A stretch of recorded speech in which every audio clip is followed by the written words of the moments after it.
I chi gyd.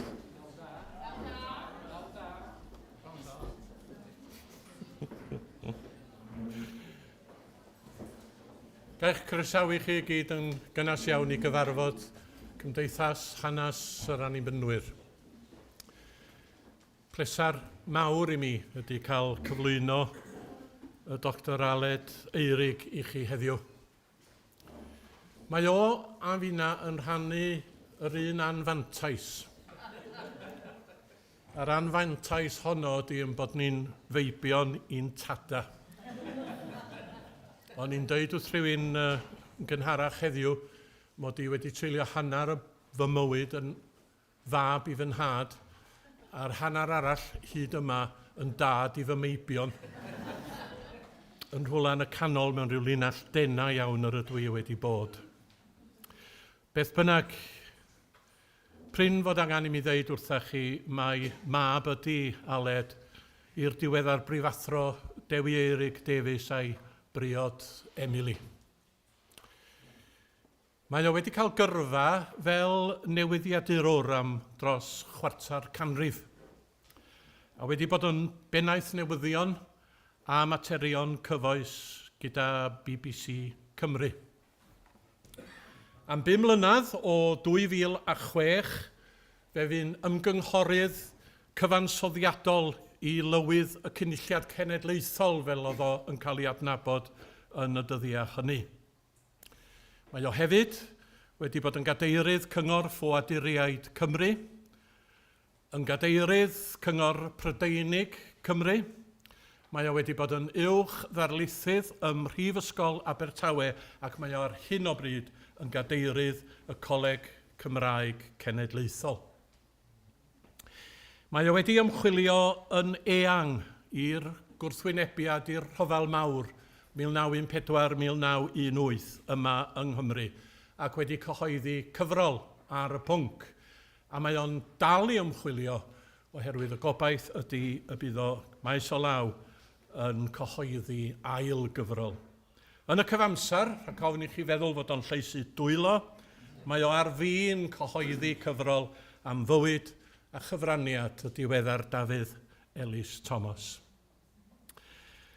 Da ni'n ddiolchgar iawn I ti Aled am dderbyn yn gwahoddiad ni I ddod yma ata ni heddiw ac hynny I sôn wrtha ni am un o ganlyniadau y Rhyfel Mawr, sef, fel y gwelwch chi, ar ôl y drin, yr ymgais am heddwch, cefndir deiseb heddwch Merched Cymru.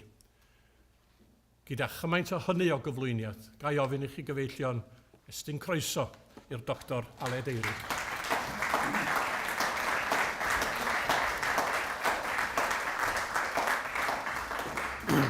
Diolch yn fawr iawn. Dwi'n ymddiheuro nad fi yw Eurig Davies gyda llaw. A mae'n debyg bod nifer o bobl wedi meddwl mae Eurig Davies yn mynd I fod yn gwneud cyflwyniad. Dwi'n ymddiheuro yn fawr iawn. A gai hefyd ddiolch I Geraint am I eiriau credig tu hwnt. Sorry. Rhaid gael glas o'r ddŵr? Mae'n fraint I fod yma yn enwedig o gofio yr olyniaeth mae Geraint yn cyfeirio ato fe. Beth o'n I eisiau gwneud heddi oedd sôn am, sôn am y ddeiseb heddwch arbennig yma y grewyd yng Nghymru gan fenwod Cymru yn 1924. Ond fi'n credu beth sy'n angen wneud cyn bod ni'n cyrraedd y pwynt na yw bod ni'n atgoffa'n hunain o le ddethon ni. Hynny yw cefndir y Rhyfel Byd Cyntaf a'r Trydydd Heddwch yng Nghymru. Un o'r pethau dwi wedi wneud o ran gwaith academaidd yw edrych ar faint a natur y gwrthwynebiad i'r Rhyfel Byd Cyntaf yng Nghymru I ddechrau.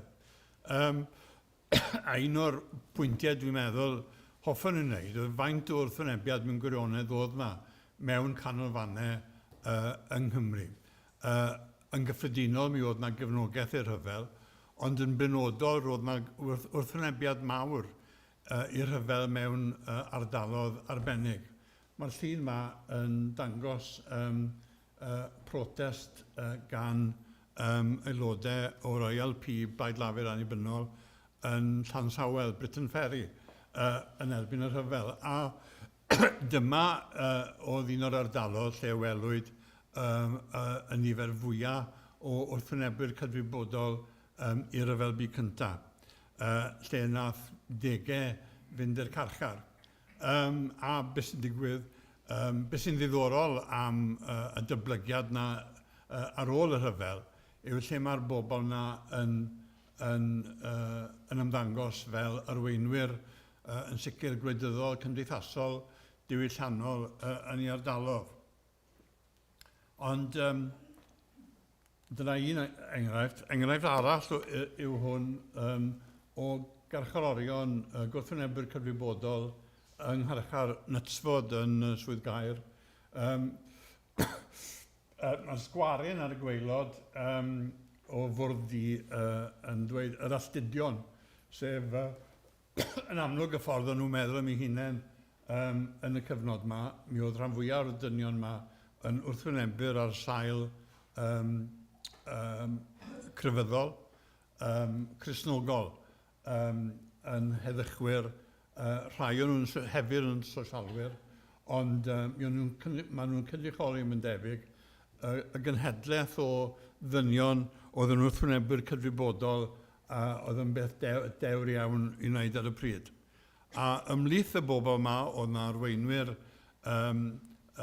mudiad llafur, bobl fel Eso Davies, falle byddai rhai'n cofio fe fel aelod seneddol Merthyr tan 73, a mi oedd fe yn amlwg iawn yn y mudiad llafur yn y gweithfeydd glo. O'n i'n gwneud gwaith ar deulu Dafydd Ellis Thomas enghraifft, gath i dad a'i dad ci, fi oedd e'n byw yn y Tymble, lle oedd Eso Davies yn gweithio yn y lofa yn Tymble, a Eso Davies oedd falle un o'r ffigurau blaenllaw yn y mudiad gwrth-rhyfel, yn erbyn y rhyfel, yn y cyfnod yma yn Cwm Gwendreth, cyn fe symud draw i Ferthyr. Ond bobl fel Ablett a Main Waring oedd yn syndicalwyr, oedd yn lot fwy radical, lot fwy chwyldroadol, ddim yn heddychwyr o bell ffordd, ond mi o'n nhw'n erbyn y rhyfel penodol yma. Ond dwi'n credu un o'r pethau diddorol ynglyn â be ddigwyddodd gyda'r rhyfel byd cyntaf yw y grafau, y fethodd y traddodiad heddwch Cymru. Mi allwch chi weid bod traddodiad heddwch yr un oedd yn gysylltiedig â Henry Richard, yr apostol heddwch, a Ce Hardy, heddychwr amlwg eto, ac aelod seneddol Merthyr Tydfil, aelod seneddol cyntaf Llafur Pryden. Mi fethodd y traddodiad heddwch yna, a mae'r methiant yna'n cael ei adlewyrchu yn y ffordd gymerodd Cymru ran yn y rhyfel mawr. Cyfyngwyd, dwi'n meddwl, y gwrthwynebiad i'r rhyfel i leiafrif gweithgar oedd yn heddychwyr Cristnogol neu'n sosialwyr y Blaid Lafur Annibynnol yr ILP. Ond cofiwch, mi oedd cost y rhyfel mewn bywydau gyda lladdedigion a clwyfedigion wedi taro pob tre a phentre, wedi creu awydd dwfwn erbyn diwedd y rhyfel i ofalu na ddyle ddigwydd eto.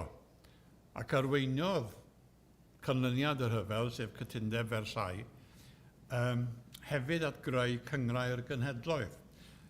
Gath ei sefydlu yn 1920 gyda chefnogaeth y nawdd yng Nghymru, nawdd sylweddol gan ddyn o'r enw David Davies o Landinam. A felly, be licen ni wneud yw jyst y goffa ni o pam y grif o ddymudiad heddwch ar ddiwedd y rhyfel. Mi oedd y gŵr yma yn allweddol, Thomas Rhys, yn brifathro Bara Bangor, a yn un o'r arweinwyr, falle un o'r arweinwyr dewra o'r mudiad yn erbyn y rhyfel yn ystod y rhyfel byd cyntaf. Mi gath e lybyddio gan y wasg fi bobl yn lladd arno fe. Gath e I wahardd yn enwog iawn o glwb golf Bangor.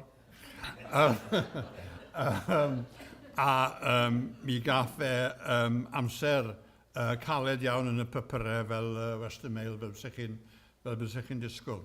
Ond yn ddyn arbennig iawn. A mi oedd ei gysylltiadau fe gyda bobl eraill, falle oedd yn rhyddfrydwyr neu yn y Blaid Lafur yn y cyfnod yma, yn gwbl ysweddol I ddyblygiad y mudiad yn erbyn rhyfel o blaid heddwch ar ôl y rhyfel. A mae'n debyg cyfraniad mwyaf falle Thomas Rees oedd golygu y cylchgrawn yma, 3,000 o gylchrediad trwy gydar y rhyfel. Yn sicr, yr unig bapur I fod yn gyfan gwbl yn erbyn y rhyfel yn y Gymraeg, a dwi'n credu falle un o'r 2 neu 3 papur trwy Bryden gyfan oedd yn gwrthwynebu'r rhyfel ar deyrnas yn ddylanwadol iawn, ac yn denu bobl amlwg, llenorion fel T. Gwyn Jones, Morgan Humphreys, Tegla, Nicholas y Glais, meddylwyr yr oes yn sicr yn y Gymraeg, a Thomas Rees oedd yn gyrru y gwrthwynebiad i'r rhyfel. Ond yn anffodus fi'n credu, erbyn diwedd y rhyfel, yr ymateb cyffredinol oedd bod na ddathlu mawr yn 1918 bod y rhyfel wedi dod I ben. Ond fi'n credu gyda'r cadoediad, bu Cymru yn enwedig mewn cyfnod mawr o fyfyrio a dadrithiad, siniciaeth a falle hyd yn oed anobaith ar brydiau. Gorweddau cysgod y rhyfel yn drwm, a bu'r cylledion wrth gwrs yn drwm, collwyd 35,000 o fywydau, ynafwyd canoedd ar filoedd o ddynion, a hynny yn effeithio ar bob un cymuned. A mi ddioddefodd mwy o fylwyr effeithiau clwyfau a be maen nhw'n galw'n shell syfrdandod, shell shock, yn y cyfnodau canlynol. A ymdreiddiodd ymdeimlad o golled drwy'r gymdeithas gyfan. A fi'n credu roedd graddfa enfawr y marwolaethau, effaith ddofn y profedigaethau, a'r gwaddol meddyliol ymysg y milwyr a oroesoedd gyda'i teuluoedd wedi serio'n aniladwy ar feddyliau pawb. A'r ymateb cyhoeddus y drychineb oedd cyffau meirwon mewn cofebau sifig lleol, dill gweladwy o gynrychioli ei galar a adlewyrchu'r awydd I goffhau'r meirwon yn syth ac yn barhaol. Ond wrth gwrs, nid galar y gofid oedd yr unig ymatebion I derfysgodd y rhyfel, a mi gododd gwestiynau ym Mryden a ledled Ewrop ynglyn â gwreiddiau anghyfreddolder gwleidyddol, economaidd a chymdeithasol. A phwy ddylai fod ar grym I wneud penderfyniadau mewn materion oedd yn effeithio ar fywydau pobl gyffredin. Roedd hwn yn gyfnod o ansicrwydd ac o newid dybryd.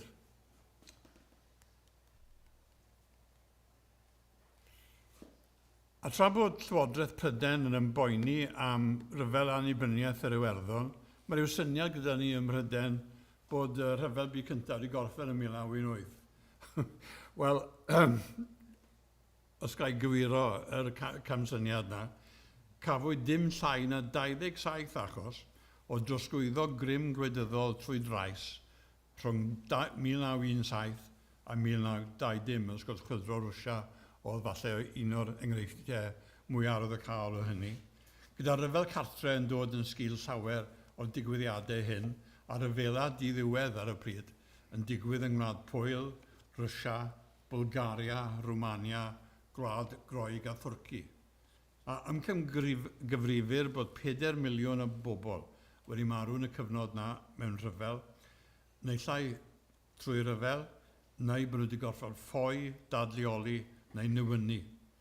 Mwy na'r cyfanswm o filwyr a gollwyd gan Brydain, Ffrainc a'r Unol Daleithiau yn y ryfel mawr, ib sôn am y ffliw mawr yn 1919, nath gymryd bywydau degau o filiynau o bobl trwy'r byd.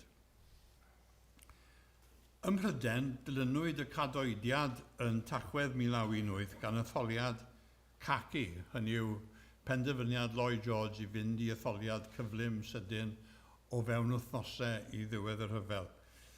Digwyddodd na mis Rhagfyr a gynhaliwyd hyd yn oed cyn i'r milwyr gael ei ryddhau o'r byddinodd. Ond ni pharhaodd y gwestineb gwadgarol cychwynnol a adlewyrchwyd y meddygoliaeth Lloyd George. Dros y 3 mlynedd nesaf, methodd a ddewyd y Llywodraeth beth oedd yn galw Make Britain Fit for Heroes, o wneud Pryden yn wlad addas i arwyr gael byw ynddi, a thywelu poblogaeth oedd wedi llwyr ymladd ar ôl 4 mlynedd o'r rhyfel. A ni jyst eisiau mynd nôl tym bach fan hyn ar rhai o'r bobl ynghlwm oedd hwn. Un o'r resymau bod wedi dewis y llun yma yw mae'n dangos myfyrwyr Bala Bangor, sy'n falle o ddiddordeb i rai bobl. Ond fel mae'n digwydd, mae'n hadhu fyna ail o'r chwyth yn y Rhys Ffrynt. A mae'n credu Tatci Dafydd Iwan a Pew a Arthur, mae'n un arall, sef Tatci Dafydd Iwan Arwydd, yn siŵr iawn lle. Ond beth sy'n ddiddorol yn Bala Bangor yw y dylanwad gath y cyfnod yma yn debyg ar weinidogion annibynwyr y geiniau 30au. Achos rhwng Thomas Rees fel y prifathro, John Morgan Jones fel athro dylanwadol arall, mi fi y leia 20 o fyfyrwyr Bala Bangor ger bron i gwell fel gwrthwynebwyr cydwybodol. A felly mi oedd y ffordd y feddwl oedd yn perthyn i Bala Bangor, nath hwnna, dwi'n siŵr, dreiddio i undeb yr annibynwyr a dylanwadu ar annibyniau fel petai dros 20 mlynedd ganlynol. Felly, dwi'n credu mae hwnna'n rhoi darlun i chi o siwd oedd yr hyfel wedi effeithio ar wahanol bobl mewn wahanol ffyrdd. Mi oedd na fyfyrwyr eraill na ddim penderfynu bod yn wrthwynebu'r cydwybodol, ond be wnaethon nhw oedd ffurfiwyd cartrawd arbennig yn 1916 dan ddylanwad John Williams Bryn Siencyn yn benodol mwyn denu heddychwyr i ymuno gyda'r fyddin ar yr amod na fydden nhw'n goffo codi arfe.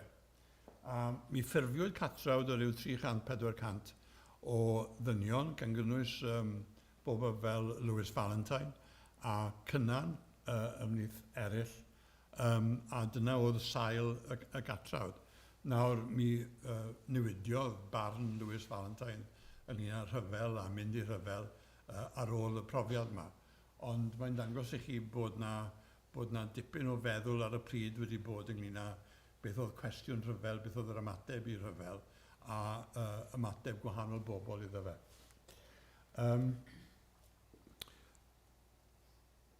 A mi soniais i am Lloyd George, a fi'n credu un o'r pethau mae Lloyd George yn cael ei anodd i ddygymod y fe ar ôl yr rhyfel yw y graddau oedd Pryden yn newid yn gymdeithasol, yn economaidd a agwedd at awdurdod, yn enwedig ar ôl profiad ofnadw y rhyfel byd cyntaf.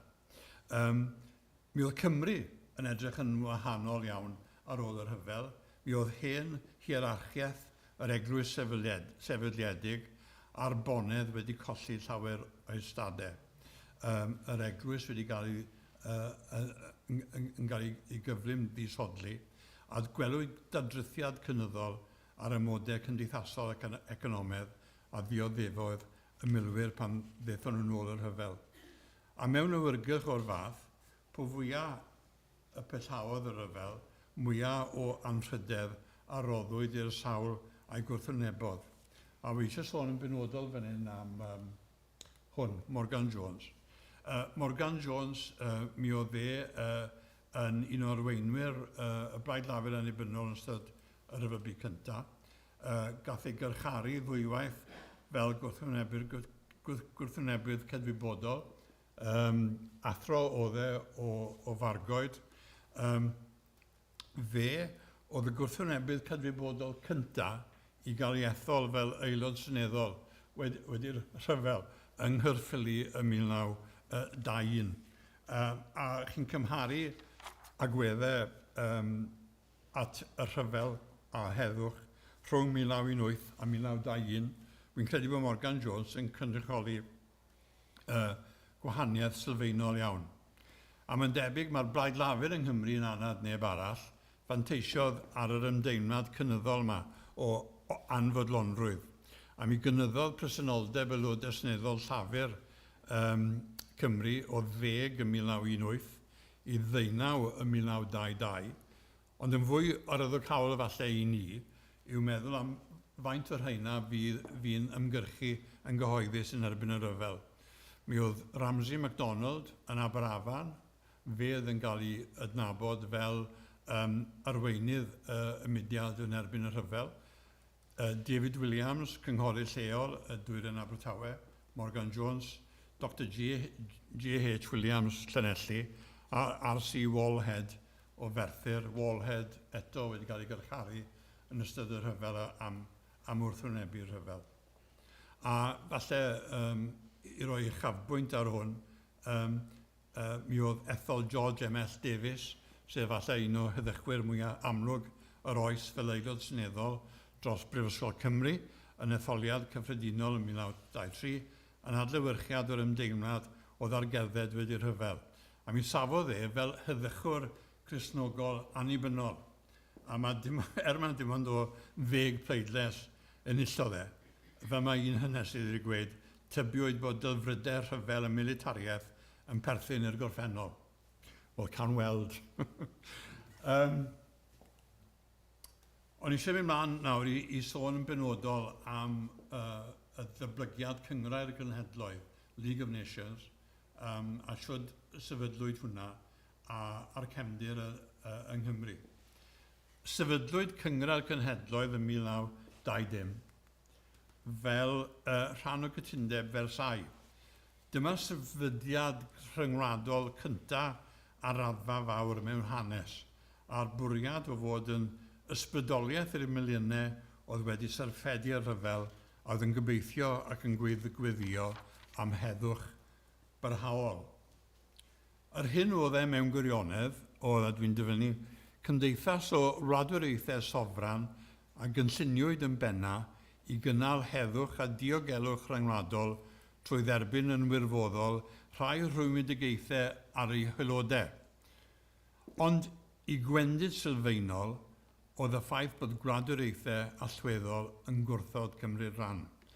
Yn yr Unol Daleithiau, gwrthododd y Senedd fyna gadarnhau cyfamod y gyngrair, roedd hi'n 1926 cyn i'r Almaen ymuno, a ni nath Rwsia gais ymwylodaeth tan 1934.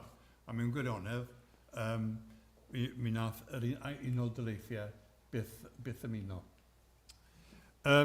Ond ym Mryden, roedd y neges yma o heddwch trwy gydwladoliaeth yn fwy llyddiannus o lawer nag yn America, i ddenu diddordeb ac ymrwymiad arweinyddion cymdeithas a dinasyddion cyffredin fel ei gilydd.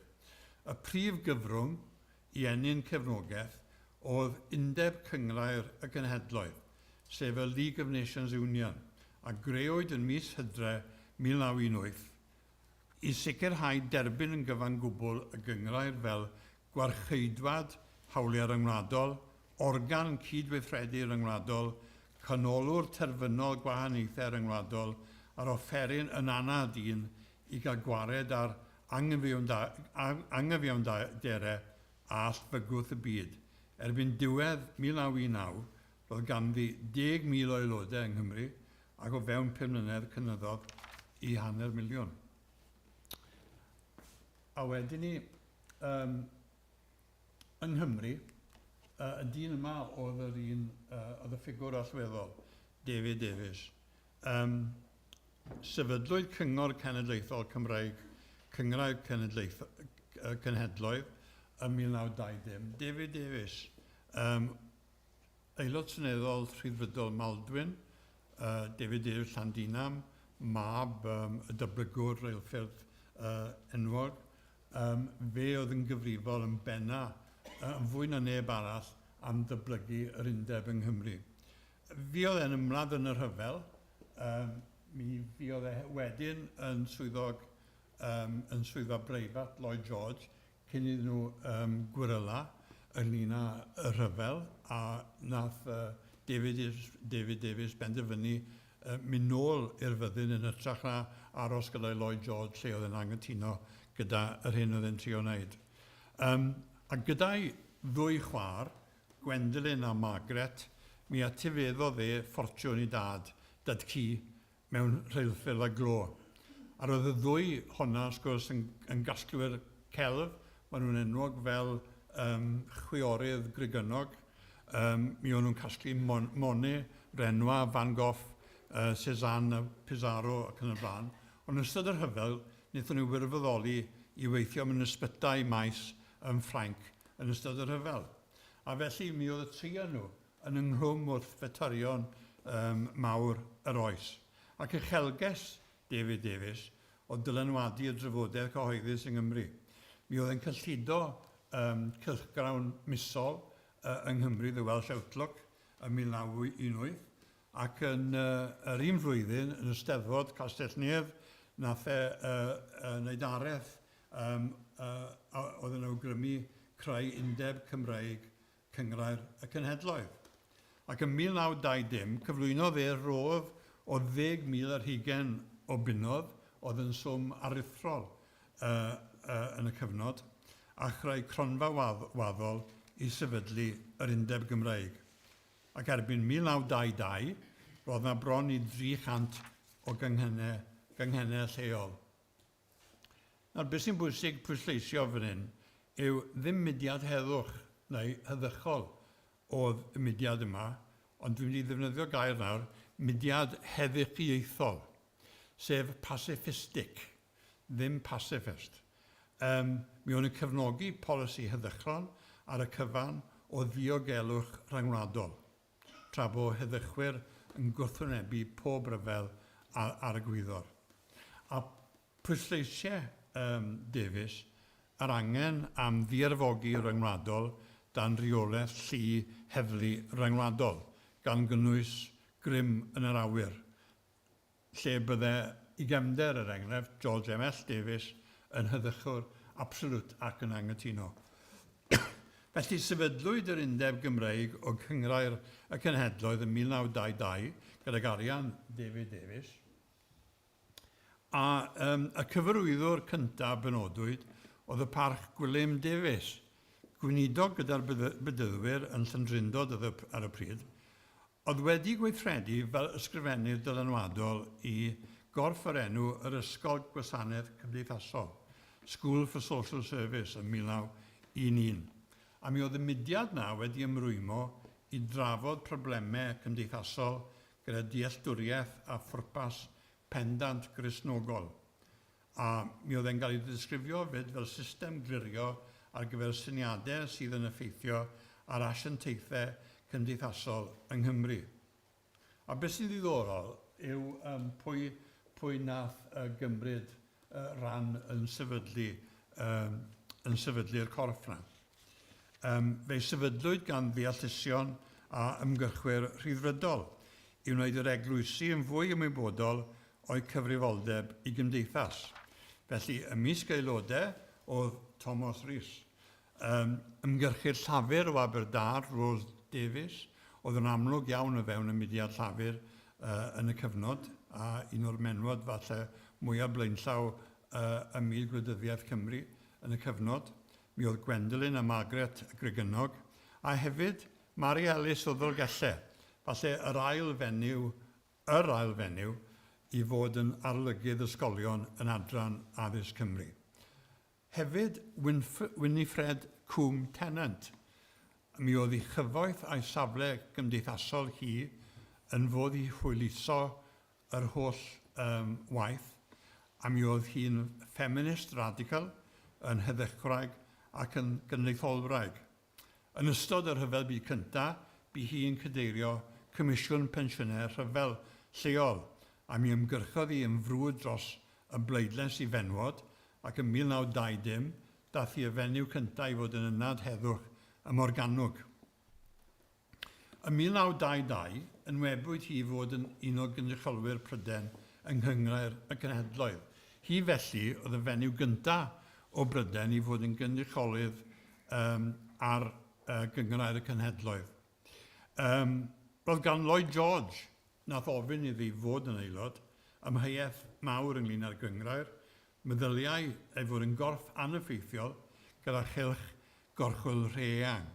A mor gynnar a mis Awst 1919, ar ôl arwyddo'r cyfamod i sefydlu'r gyngor yn y lle cyntaf, mi ddwedodd pan oresgynnwyd Armenia fach gan Rwsia bod y gyngor yn fethiant.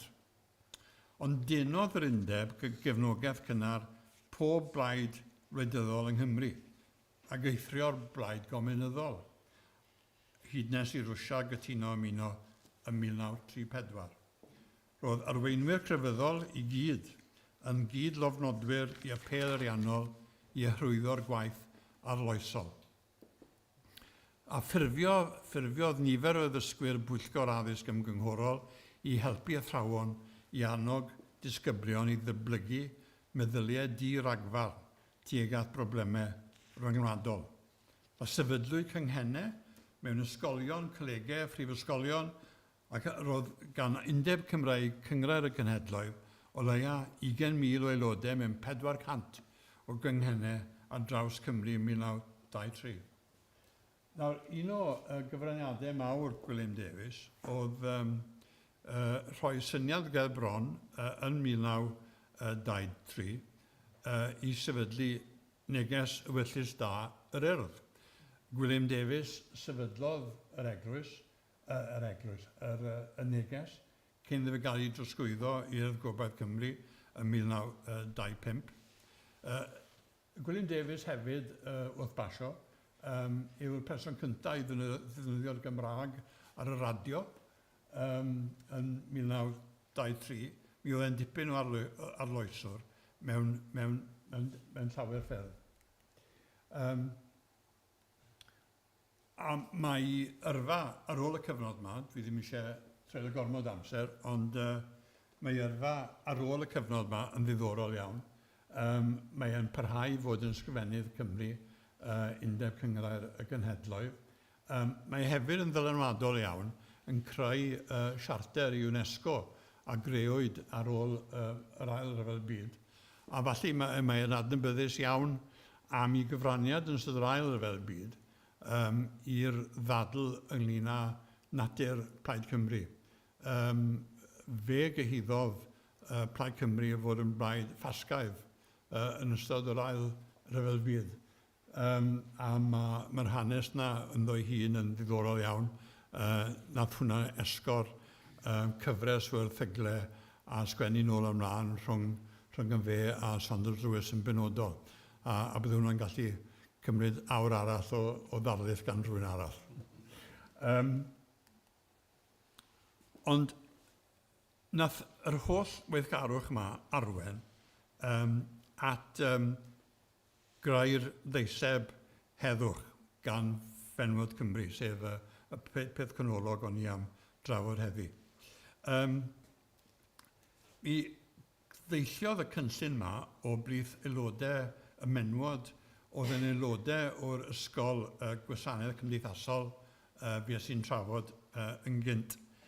A sbardinwyd y cais ar fenwod mwyn gofyn i fenwod yr Unol Daleithiau i gefnogi aelodaeth i grad o'r gyngor wedi i Senedd yr Unol Daleithiau wrthod cytundeb Versailles yn 1920.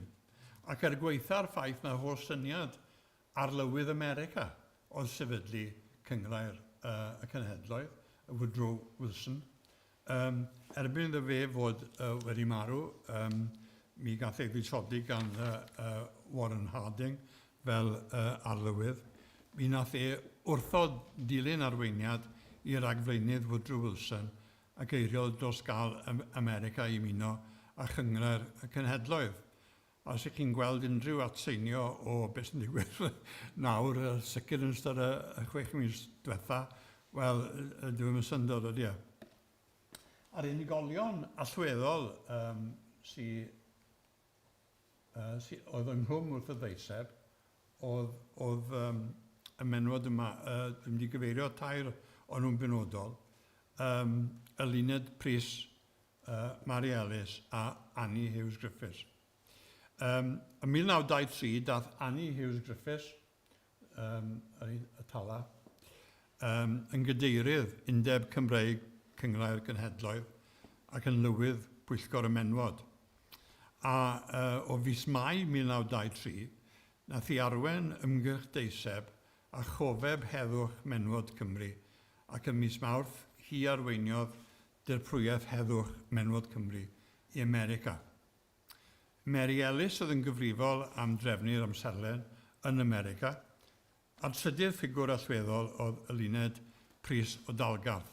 Hi oedd pennaeth gwaith cynorthwyol mudiad Cristnogol myfyrwyr y byd gyda ffwyduriad, a byddai yn ddiweddarach yn priodi Walter Kochnick a ddath wedyn yn gyfarwyddwr uchel gymisiwn dros ffwyduriad y Cyngrair y Genhedloedd, ac yn ddirprwy ysgrifennydd cynorthwyol hefyd i'r Unol Daleithiau.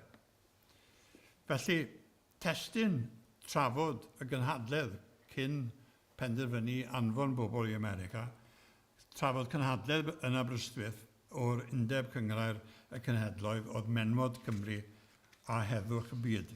Ac yn deillio o hynny, cytudwyd i greu deiseb heddwch.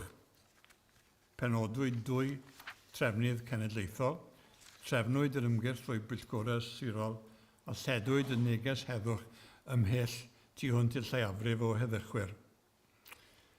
Nawr, mae C.O.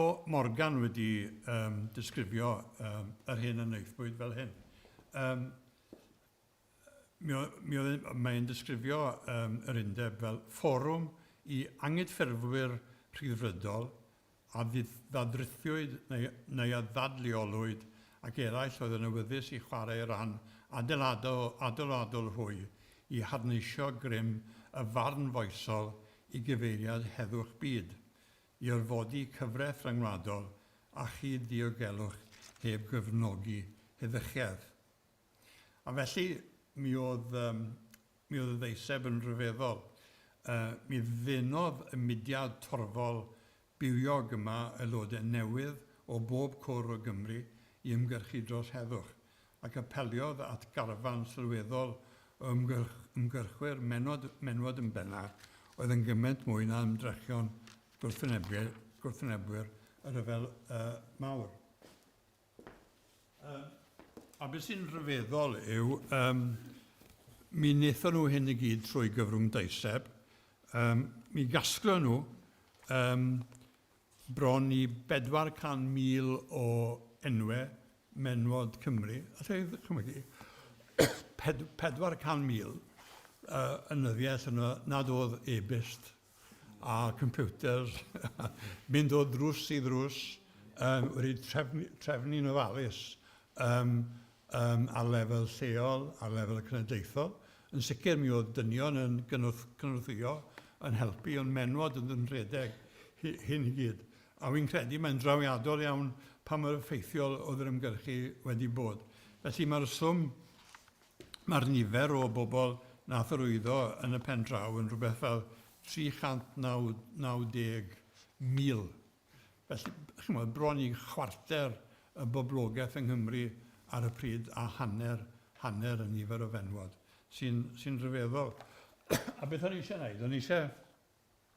O'n i eisiau darllen beth yw'r apel i fenwod America yn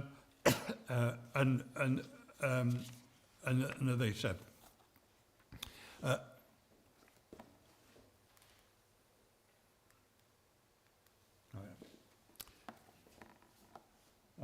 396.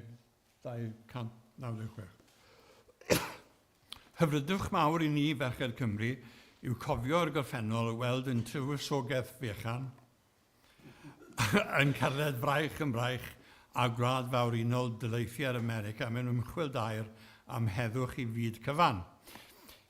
Eliwa Bwrit, dinesydd Americanaidd a roddes ysbrydiaeth un cydwladwr Henry Richard i drefnu cyfres o gynadleddau heddwch rhwng gwlad a gwlad ym mynyddodd canol y bedwaredd ganrif 15. A mi'n sôn wedyn am Elwi Bwret yn sôn am gynnal cynadleddau heddwch ar y cyd gyda Richard yn 1848 a wedyn 1950. Yn 1914, 6 blynedd a 30 yn ddiweddarach, a themel heddwch yn crynu i'w seiliau, edrychem yn ddi-baid i gyfeiriad America, a phan benderfynodd hithau uno yn y frwydr fawr y chyd y berthu yn unau dros dynoliaeth, nid gormod dweud un colonau ddychlamu gan lywenydd. Atgof o'r cyd ymchwil rhwng dinesydd Americanaidd a gŵr y Gymro, ynghyd â'r cyd ddioddau yn ungoedd y gad sydd yn cymell i osod yr apel yma ger eich bron. Nid ymcanion gwydyddol sydd wrth wraidd yn hymdrech, siarad yr ydym fel Merched Cymru, plant i genedl na fynd gadw dig at na gwlad na phobl, eithyr sydd â'i dehead am ddyfod dydd cydweithrediad ac ywyltis da. Hiraethwn am y bore, pan na throi'r at y cleddyf am ddedfryd yn helyntion y cenhedloedd, a gosodwn ar gof a chadw yn cred ddisgog pe safau yr America eto yn ei hamser da ei hunan, ysgwydd yn ysgwydd a Phryden, a basau y dylanwad yn ddidroi nôl. Os llenwyr y gadair wag yng nghyngor y cenhedloedd gan America credwn, yr arbedir y byd am byth, rhag tywallt gwaed rhwng cenedl a chenedl. Nid oes gennym weledigaeth clir, ond gwyddo mae'r ddwy genedl a wnaeth gymaint i ennill yr hyfel a hefyd ennill yr heddwch. Yr heddwch a fedr yn unig gadw popeth sydd yn annwyl i ni rhag mynd i ddifancol. Ymyfrydwn yn y mesur o gydweithio a fi eisoes rhwng Pryden a'r America yng nghenhadledd Washington, cyfyngu môr arfe yn y trefniadau dyngarol yn Genefa pan ymdrechwyd rhoi terfyn ar warth y merchnata mewn menywod a plant ac yn yr ymdrech i ymladd yr fasnach mewn opiwm a chyffur peryglus eraill, a llonder un ysbryd i'r cyffro sydd yn y gwersyll i fyny'r America a'i thraddodiadau ardderchog, lais pendant yng ngweithrediadau llys cyfiawnder cydwadol. Mae'r dyfodol yn llawn gobeith os y gwnawn ni ferched y genhedlaeth hon yn rhan. I ni rhoddwyd cyfle ac y mae cyfle yn gyfrifoldeb. Galwyd arno mi rhoddi o'n anyliad a ni feiddiwn ei brydychu hwyd trwy wrthod gorffen y gwaith a ddechrau asant. Heb ddig at un gŵr yn ôl geiriau anfarwol yr arlywydd Lincoln, gan gari pawb yn gadarn yn y gwirionedd fel y rhoddo Duw i ni weld y gwirionedd. Apeliwn atoch ferched Unol Daleithiau'r America yn eich amser da eich hunain ac ar hyd y llwybref o orau gennych i'n cynorthwyo yn hymdrech i drosglwyddo yr oesau a fel fyd dirhyfel yn drefdhadaeth dragwyddol. Felly mae yn neges glir iawn yn apelio at berthynas ar cydweithrediad rhwng America a Phryden ystod yr yfel byd cyntaf. Ac yn sicr dyw yn neges heddychwyr, ond mae'n neges i greu heddwch a bod America yn camu i'r adwy a Cymru cyfrifoldeb am y gynorthwyo'r broses o greu heddwch byd eang. Wrth gwrs, beth sy'n dristwch falle yw gweitha'r sylw mawr gath y ddeiseb a'r sylw mawr nawr. Mae'r ddeiseb yn cael ei derbyn a yr arddangosfaidd a conmoliaeth mewn gwirionedd ar y clodfori o lwyddiant creu deiseb o'r fath yn y lle cyntaf. Bach iawn falle oedd y dylanwad yn America yn sicr ni newidiwyd safle Llywodraeth Unol Daleithiau, wnaethon nhw ddim newid I feddwl. A ddim yr ymgyrch menwod dros heddwch, oedd yr unig beth I ddigwydd yn y cyfnod yma o ran pwysau'r America.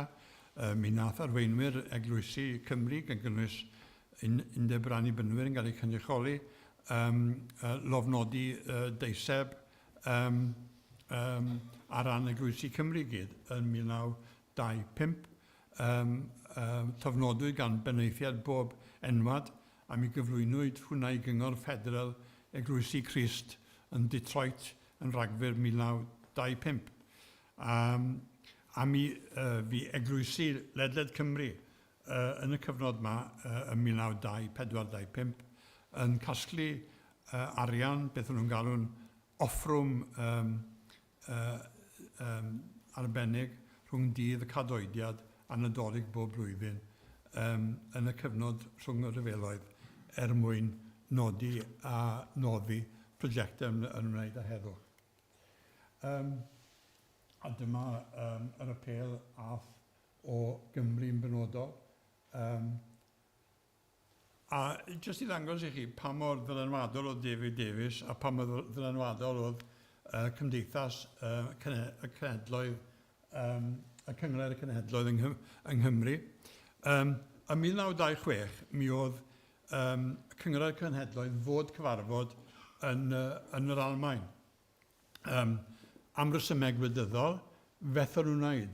Felly, be nath David Davies oedd cytuno I ariannu pob un cynrychiolydd o bob un gwlad I ddod I Aberystwyth yn naturiol, talu am y siwrnau I Aberystwyth, talu am Leti ac yn y blaen, a yn Aberystwyth yn haf 1926 cynhaliwyd Cymdeithas Cyngrair y Genhedloedd a gynrychiolydd bob un y cenedl oedd yn cael ei gynrychioli gan y gyngrair ar y pryd. A mi welwch chi falle yr holl ystod o waith oedd yn digwydd yn y cyfnod yma yn yr ugeinau. O'n i'n sôn am neges wyllus da Cymru, deiseb y menwod wrth gwrs. Mi oedd yna lot fawr o waith addysgol mewn ysgolion yng Nghymru mwyn hyrwyddo egwyddorion Cyngrair y Cenhedloedd. Mi oedd yr eglwysi yn cymryd rhan gweithgar iawn yn yr holl broses o ddyblygu syniadau ynglyn â heddwch yn y cyfnod yma. A wedyn ni, yn amlwg, yr ymgais fawr oedd trio dylanwadu ar yr Unol Daleithiau. A mae'n debyg, mi allwch chi weid ar un llaw, wel, mi hwnnw'n fethiant. Ond falle yr arwydd mwyaf amlwg o'r holl ymdrechadau I ddyblygu mudiad heddwch yn y cyfnod yma, oedd y deml heddwch yn cael ei adeiladu yng Nghaerdydd. Dyma be wedodd David Davies. Peace can only become a reality if it is enshrined in the hearts of the people. Governments come and go, but the people go on forever. Be sy'n drist wrth gwrs am y deml yw gath ei adeiladu ar ôl cyfnod o flynyddoedd o adeiladu. Wrth gwrs, yn 1938 agorwyd a mae'r fenyw, dwi'n cofio enw I Mr James, dwi'n meddwl, ar ochr chwith hi oedd un o famau, un o dynion gollwyd yn y Ryfel Byd Cyntaf. Felly oedd hi'n cynrychioli cenhedlaeth cyfan mewn gwirionedd o fenwod oedd wedi colli dynion yn y cyfnod yma. Ond wrth gwrs, o fewn 8 mis i'r deml agor mi oedd yr ail ryfel byd wedi dechrau. Ond dwi'n eisiau gorffen gyda'r ail ryfel byd, achos mae'n stori arall. Ond o'n eisiau sôn am pa wersi allan ni ddysgu o'r cyfnod yma, a dwi'n credu un o'r pethau diddorol iawn dros y 2 mlynedd diwetha yma yw bod yna Academi Heddwch yng Nghymru wedi cael ei sefydlu sy'n adeiladu ar draddodiadau heddwch Cymru. Mae hwn yn disgrifio rhai o'r pethau sydd wedi cael ei wneud. Yn sicr mae yna lawer o waith wedi bod I ddathlu y ddeiseb a'r gwaith wneithbwyd ar y ddeiseb. Mae'n lot fawr o waith addysgol yn digwydd. Ond mae hefyd wedi dod â llawer iawn o bobl at ei gilydd mwyn nodi, cofio a dysgu o brofiadau yr ugeiniau a'r 30au. A fe, diolch yn fawr.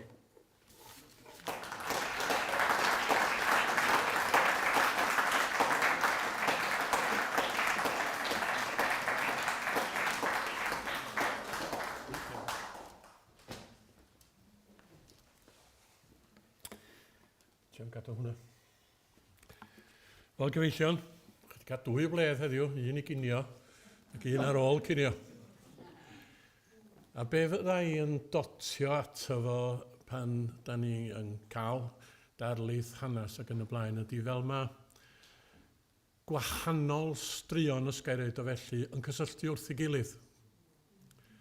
A dyna ydy hanes, ydy nid un stori fawr hir, ond cadwyn o hanesion llai. A da ni wedi cael enghraifft gyn Aled, pnawn yma, o'r hanesion bychin sy'n cydio yn ei gilydd ac yn dwy'n ei canlyniadau.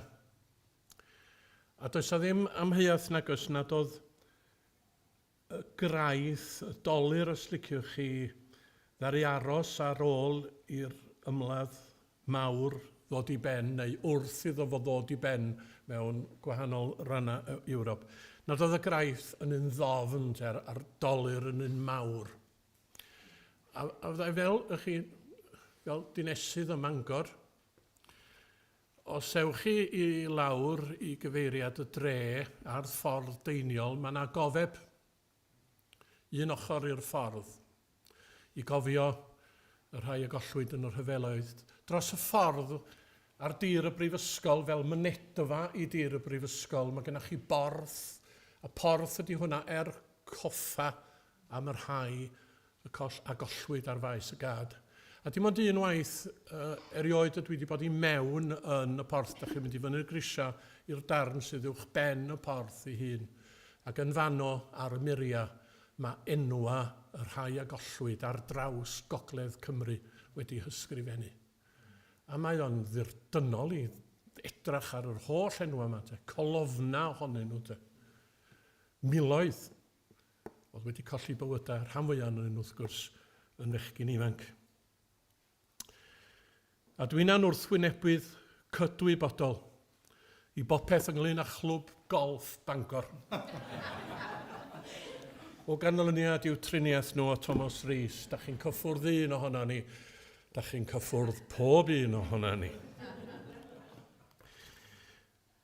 Mi oedd taid Alun am hynna. Dwi'n deud y pethau yma wan, achos da chi'n mynd i gael cyfle i ofyn cwestiynau neu sylwadau, a wedyn i chi gael helch meddylia. Dyna pam dwi'n deud y pethau. Oedd taid Alun am hynna yn yr rhyfel byd cyntaf. Ac mi oedd o'n un o'r bechgyn ifanc gath i yrru i'r tir hwnnw sydd yn gorwedd rhwng 2 fyddin, no man's land. I waith oedd rhoi gwybod i'w ochr ei hun yn lle oedd y ffrwydriadau yn digwydd ar ôl nhw danio'r gynna. Y disgwyliad, os oeddech chi'n cael eich anfon i mewn i'r llain yna o dir oedd na fasach chi ddim yn byw 4 awr ar 20, oherwydd natur eich gwaith chi o weld lle oedd y shells yn disgyn, hynny oedd yn eich gwneud chi'n darged i'r gelyn te. Oedden nhw eisiau cael gwarad hwnna chi. John Thomas Jones, o Chwilog, mae hon yn stori berthnasol i'r cyfundeb yma. Gwreiddiau'n teulu ni yn Chwilog, un ochr. Pobl dda di pobl Chwilog. Ar wahân i fod rybedd gorffwysfa fi ddylwn ni ddeud na fe, Mr David Roberts, stori arall ydi honno. John Thomas Jones, y fachgan ifanc, yn cael ei yrru i'r llain tir yma, ac yn goroesi, ac yn treulio gweddill i fywyd yn cael hyn llefa. A'r hyn oedd yn cnoi fwyaf arno fo oedd nid yn unig pam o bawb wedi cael byw pan oedd cymaint o'i ffrindiau fa i gyfoedion o wedi cael ei lladd ar faes y gad. Be oedd yn cnoi gyn John Thomas Jones oedd pam yr oedd wedi cael goroesi. A mi oedd y cwestiwn hwnnw yn ei gadw fo'n effro yn y nos. Nid straeon pell ydy'r rhain. Tad fy nhad. Mae mor agos o hynny. Y rhyfel mawr. Mi oedd y dolir yn fawr a'r graith yn un ddofn. Rwan, dwi'n siŵr bod gennych chi gwestiynau neu sylwadau o beth chi'n licio gwneud. Dyma lle rydyn ni'n dal yn gwynt, Aled.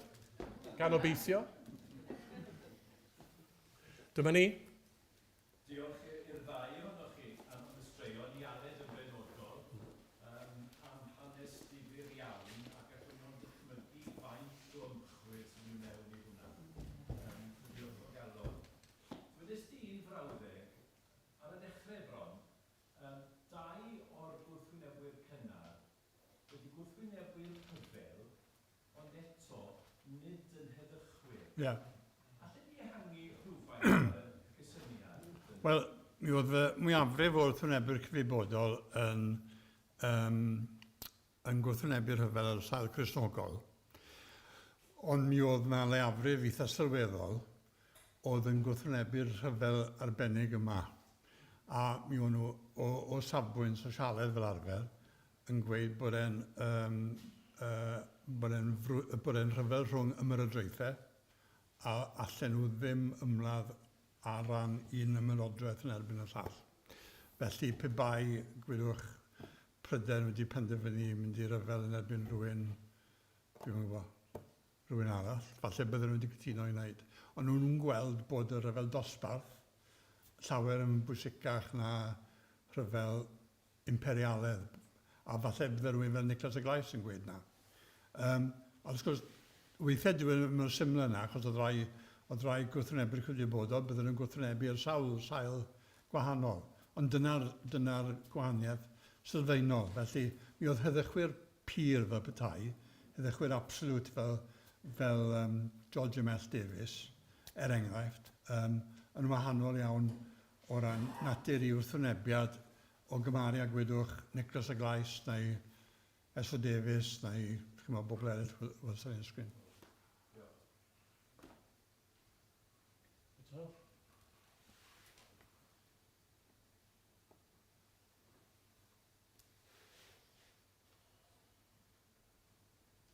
Wel. Ie. Alun? Oes na reswm yn cael ei roi na dim ond merched yn yr arwyddo'r reisau? Wel, beth o'n nhw'n teimlo oedd bod byddai'n fwy dylanwadol pe bai menwod yn unig yn benna gyfrifol am y ddeiseb ac yn sicr yn gyfan gwbl gyfrifol am ei arwyddo fe. Achos beth oedd y pel i fenwod yr Unol Daleithiau a i dadl nhw oedd bod y dynion wedi cael eu tro, bod nhw wedi cael eu cyfle a bod nhw ddim wedi cyfarfod ar gyfynion. Felly mi oedd mae'n debyg, oedd e'n beth eitha radical ar y pryd. A wy'n credu hefyd, mae'n rhaid i ti roi mewn ynghyd-destun, dim ond, beth oedd teimlad menwod ar ôl yr rhyfel byd cyntaf, achos oedd dynion oedd yn cymryd rhan o ran y milwyr ac yn y blaen. Ond mi oedd menwod a teimladau'r un mor gryf ynglyn â'r rhyfel un ffordd a llall. A dwi'n credu'r peth mawr am y cyfnod ar ôl y rhyfel oedd y teimlad yma bod chi'n eisiau i'ch plant meibion fynd trwy'r un profiadau to. Felly dwi'n credu dyna beth oedd yn gyrru yr ymdeimlad na, gweud y gwir, pa mor bwysig oedd llais y fenyw. A fi'n credu bod yn deg, mae'r gwaith sydd wedi bod yn cael ei wneud ar y ddeiseb y menwod wedi cael ei wneud gan fenwod yng Nghymru dros y flwyddyn neu ddwy nesaf dwi jyst yn defnyddio beth maen nhw wedi bod yn be maen nhw wedi llwyddo i wneud. Un o'r pethau maen nhw wedi wneud yw maen nhw wedi digydeiddio bron iawn y cyfan o'r ddeiseb. Felly, os ych chi eisiau edrych ar beth sy'n digwydd yn eich ardal chi, neu os ych chi eisiau edrych am bobl, falle oedd yn berthynas neu beth bynnag, mae yna gyfle i wneud bellach, achos trwy'r llyfrgell genedlaethol maen nhw wedi llwyddo i ddigydeiddio. Ond dwi'n credu mi oedd e'n ddatganiad mewn gwirionedd eitha mawr ynglyn â, chymod, am unwaith oedd menwod jyst wedi cael digon ar rhyfel a beth ddigwyddodd gyda'r rhyfel byd cyntaf, pwynt Geraint a gweud y gwir. Ynglyn â, chymod, siwr chi'n delio gyda gwaddol mor ddechrynllyd a gweud y gwir, ynddo fe? Diolch i chi.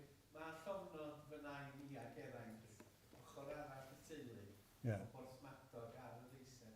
Ie. A mae werth mynd i chwilio am y berthnasau. Ie. Oedd e'n rwydd fydd ddarganfod? Wel, Dafydd, mab Geraint nath i fideo. Ie. Ie, fod yn gyfrifol am wedi cyfeirio. O, da iawn. O, rhaid. Ie. Mae merched Cymru wedi bod wrthi yn ysgrifennu darllen yr holl mab, wedi nhw mewn ar Darlith sydd wedi'n cofnodi mewn Do. merched neu gwaith arloesol sy'n dal i ni. Annette, chi'n iawn.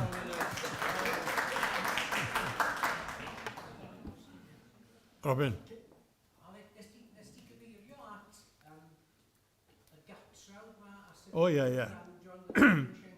Ie. Alli di dweud ychydig bach mwy am hynny?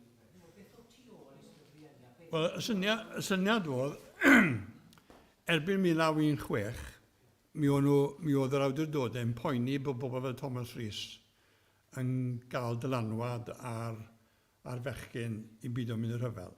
A mi o'n nhw'n dechrau gweld gwrthwynebwyr cydwybodol am y tro cyntaf, achos mi ddath gwrfodaeth milwrol i fod yn Ionawr 1916, ac o'r cyfnod na, do'n nhw ddim wedi meddwl o gweud y gwir, ynglyn â siwr do'n nhw wedi ddelio gyda gwrthwynebwyr cydwybodol.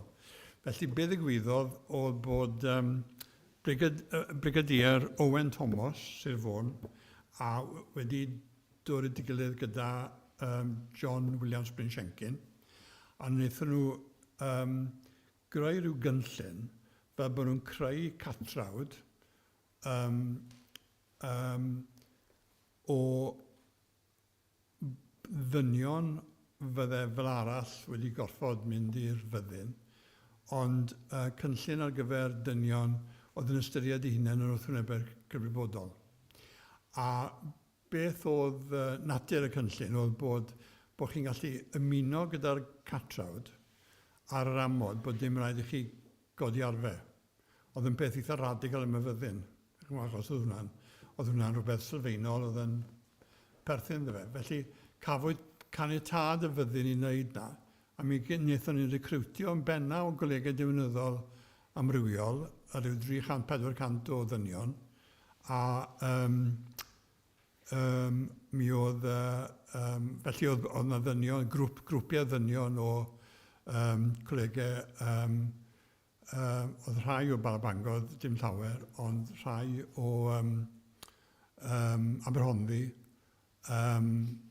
Cyfyrddin ar y pryd falle, mi'n siŵr, Caerdydd, ond dyna oedd y grwpiau mwyaf. A wedyn ni, mae yna lyfr wedi cael ei sgwennu amdano nhw, breuddwyd brethyn ar beth fel yna. Ond mae'n sôn am brofiadau y dynion yma a trwy'r rhyfel. Nawr, mi oedd cynnan yn ddiddorol, achos nath ymuno ar y sail na fel rhyw fath o heddychwr, a'r math o waith o'n nhw'n wneud fel arfer, oedd gwaith ambulance a cynnwrthwyo ar faes y gad yn amlwg, ond mewn rhyw rôl cynnwrthwyol cefnogol ac yn y blaen. Ond mi oedd cynnan yn un o'r ychydig nath gytuno i gael ei ddyrchafu fel swyddog ar lefel uwch, a mi oedd hwnna wedi golygu bod e'n goffi cario arfe yn ddiddorol iawn. Felly oedd a cwbl o rai eraill wedi mynd yn erbyn egwyddor sylfaenol creu'r catrawd yn y lle cyntaf. Ond mae'n hanes diddorol iawn, achos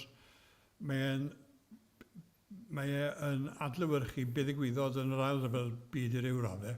Yn y ryfel byd cyntaf, mi oedd y triniaeth wrth wynebu'r crybodol yn greulon iawn, oedd yn absolute iawn, oedd nhw ddim cyfaddawd.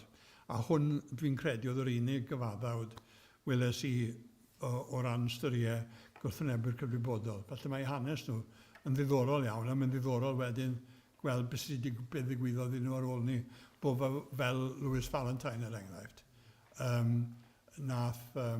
Gath i ddadrithio mewn gwirionedd gan ei brofiadau yn y fyddin, a fi'n credu drodd yn heddychwr iddo pybyr ar ôl ni.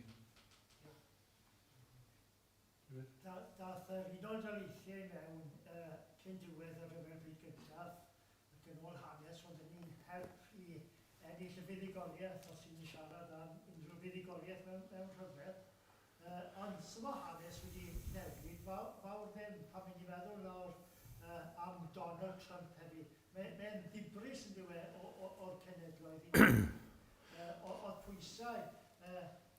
Mae fel petai bod ni'n edrych o hyd tuag at yr Unol Daleithiau fel ein brawd mawr, a bod ni felly wneud rhyw ddew o gefnogaeth arlywydd yr Unol Daleithiau. Yna beth ni'n gweld nawr yn y cyfryngau gyda'r argyfyngau yma yn y dwyran canol.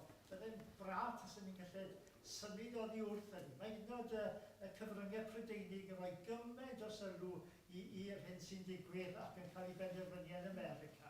Ond i diwedd hyn bryd i ni symud o fyna.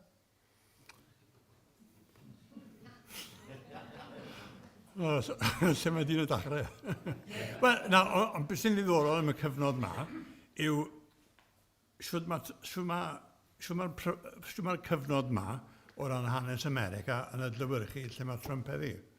Achos dyma'r cyfnod lle mi oedd yr Unol Daleithiau ar ôl yr ryfel byd cyntaf yn ystyried un yn isolationist. Do'n nhw ddim eisiau ymwneud gyda materion tramor. Dyna pam fydd wnaethon nhw ddim ymuno da cyngor y cenhedloedd, a mi allech chi ddadle. Dyna pam wnaethon nhw ddeffro yn hwyr o ofnadw i be ddigwyddodd gyda'r Almaen yn yr ail ryfel byd. Nawr, mae yna gyffredinaethau mi allech chi wneud, cymreithau allech chi wneud gyda Trump heddi, ond mae Trump, a be mae Trump wedi dweud, yn trach yn beth mae wedi wneud ynglyn â'r rhan, ond mae Darlith yna, be mae wedi gweud, mae yn bang yn nghanol traddodiad yr Unol Daleithiau o weid, dyn ni ddim eisiau gwneud unrhyw beth gyda unrhyw botach tramor. A dyna oedd agwedd America yn yr ugeiniau a 30au. Dyna pam wnaethon nhw ddim ymuno â cyngor y cenhedloedd. A'r ddadl yw, pe bai nhw wedi bod yn aelod o gyngor y cenhedloedd, byddai'r gyngor wedi bod yn gryfach, yn fwy cynrychioliadol, a bydden nhw falle wedi gallu arbed rhai o'r datblygiadau ddigwyddodd yn y 30au gyda ail arfogi'r Almaen ac yn y blaen. Ond chi'n modd, sneb yr ateb pendant i hwnna, ond dwi'n credu bod e'n gwestiwn mawr, a fi'n credu mynd ddiddorol iawn cymharu'r cyfnodau.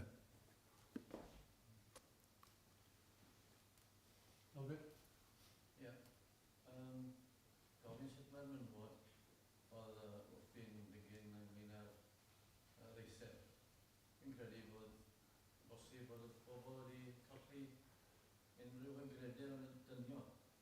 Oedd Lloyd George yn heddychwr, ond wedyn pan gas ei gynnig i fod yn ysgrifennu'r rhyfel, oedd yn derbyn e. A oedd na wedi dogion yn yr ardalodd hyn yn fynig Gogledd Cymru yn bregethu ar y ffeithfyd. A dyna oedd moesol i wneud oedd uno a fyddin yn y blaen. So, mae y bobl, y dynion oedd yn ei wrth yma. So, pwy o'n i'n mynd i gredu wedyn oedd yn mynd i ddechrau deisau feddwl o glywod. Wel, fi'n sôn, fi'n credu, am y dadrithiad ddigwyddodd ar ôl yr ryfel byd cyntaf. Dwi'n credu bod yna dadrithiad wedi bod gyda y math o bobl oedd yn gwneud penderfyniadau. Felly, chi'n modd, sôn yn mynd bran i bynwyr, 1903, mae yna gynnig yn yr undeb o blaid heddwch a yn gyfan gwbl yn erbyn rhyfel. Mae e'n gynnig sy'n gyfan gwbl o blaid heddwch. 1905, mae yna gynnig yn camol y lluodd arfog am ei gwaith yn ystod y rhyfel yn ymladd yr Almaen. Wel, chi'n modd, pan chi'n gweld rhywbeth fel yna yn newid o fewn 2 flynedd, chi'n sylweddoli faint o bwysau cymdeithasol sydd wedi bod, faint o bwysau diwylliannol, a chi wedi gweld eich hunain, mewn cyfnodau fel y Falklands neu Iraq yn y blaen, mae bobl yn gallu newid dros nos yn ei agwedd nhw at rhyfel a wel, mae rhaid i chi fod gyda'r bechgyn neu beth bynnag yw'r term i chi am ddefnyddio. A fi'n credu bod bobl wedi cyrraedd rhyw bwynt ar ôl y rhyfel byd cyntaf a chi'n gweld e'n raddol wir bod na ddadlithiad llwyr ynglyn â beth oedd y drefen yn wneud dros bobl. Chi'n gweld na o ran be nhw'n galw yn Saesneg The Great Unrest 1920-21 yr undebau llafur yn codi. Mae undeb yr heddlu yn mynd yn streic gyffredinol yn 1919 ym Mhryden. Mae Lloyd George yn gweud yn 1919 bod e'n meddwl bod yr holl streiciau yn golygu bod Prydain, dyna oedd yr agosaf oedd Prydain i sefyllfa fel sefyllfa chwyldro Rwsia. A fi'n credu oedd y cyfnod na yn un anodd iawn. A chi'n gallu gweld o'r holl gynnwrf yna bod rhywbeth fel y ddeiseb yn wneud lot fawr o synwyr. Beth sy'n ddiddorol i fi am y ddeiseb yw, yn sicr mae e'n rhywbeth sy'n cynrychioli gweithgarwch menwod, ond mae hefyd yn, o'n i'n meddwl i ddechrau, rhyw weithgarwch oedd e falle dosbarth canol, bobl rhyddfrydwyr mewn rhyw ffordd wahanol, oedd e'n lot fwy na yna. Oedd e'n eang iawn i weithgarwch, menwod o bob un plaid a dim, yn cydweithio ac yn llwyddo'n rhyfeddol a gweud y gwir. A mae yn gamp rhyfeddol bod nhw wedi llwyddo i gasglu gymaint o enwau, mae'n anhygoel. Edward.